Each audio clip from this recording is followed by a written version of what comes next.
quien está en la línea de Al Sonar la Campana. Hola Gabriela, gusto en saludarte. Parece que en los mercados seguimos en modo aversión al riesgo.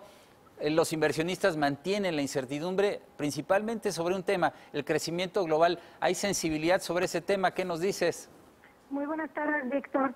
Así es, como comentas, como quiera, el peso pues finalizó el viernes hilando 9 semanas consecutivas con ganancias. Esto no se veía desde 1999. El día de hoy vemos un poco de aversión al riesgo, lo cual lleva el tipo de cambio a niveles aproximados de 19.05 en cotizaciones interbancarias a la venta, y es precisamente por un poco de miedo por la desaceleración a nivel global. Y esto es porque, bueno, pues hay muchos indicadores y sobre todo el miedo que se tiene es que Estados Unidos se desacelere y que con esto pues genere una desaceleración también para la economía mexicana. Vale la pena mencionar que el peso no reaccionó tan negativamente, porque a lo mejor si se tuviera miedo también sobre otros factores internos en México, a lo mejor el tipo de cambio hubiera alcanzado niveles de 19.30 pesos por dólar, y lo que vimos fue solamente una ligera depreciación.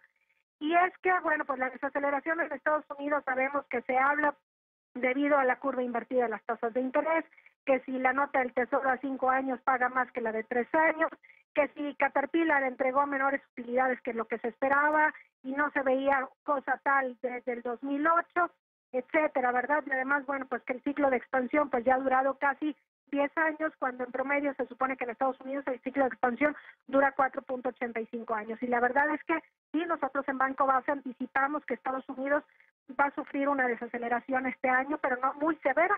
A lo mejor va a crecer 2.3% comparado contra el 2.8% que se estima que creció el año pasado. Esta semana, bueno, pues ya vamos a saber, ahora si viene bien, cuánto fue el crecimiento económico del 2018. Y para México, debido también a que es un primer año de administración, estamos anticipando una desaceleración con un crecimiento de 1.8%. Es decir, no se espera datos caóticos, ni un escenario de recesión, ni mucho menos, sino solamente una desaceleración.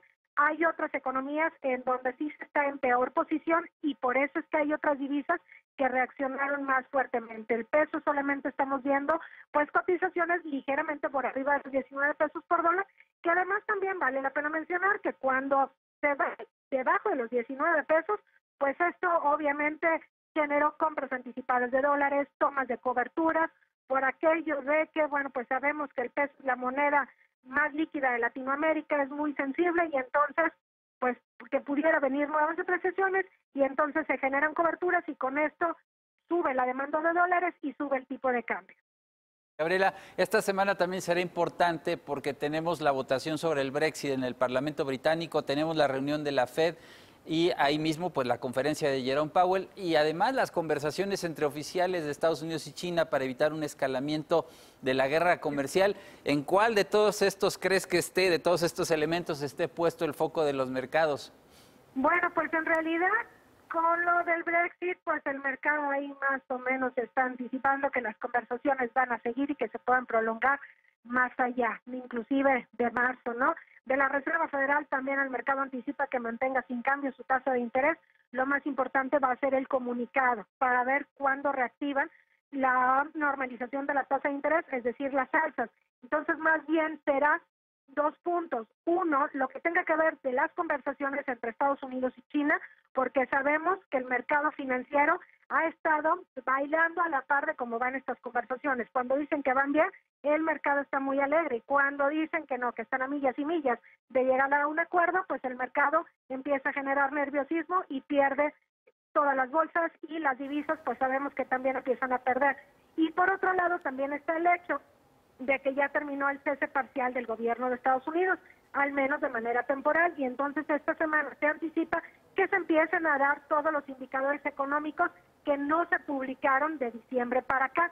No se tiene una fecha específica, pero la publicación de estos indicadores, por ejemplo, como la del mercado de futuros de Chicago, las posiciones especulativas a favor y en contra del peso, pueden generar también movimientos sobre el tipo de cambio. Entonces creemos que son estos dos últimos puntos, lo de las conversaciones entre Estados Unidos y China y la publicación de indicadores en Estados Unidos rezagados, las que serán las que generen los mayores movimientos sobre el tipo de cambio.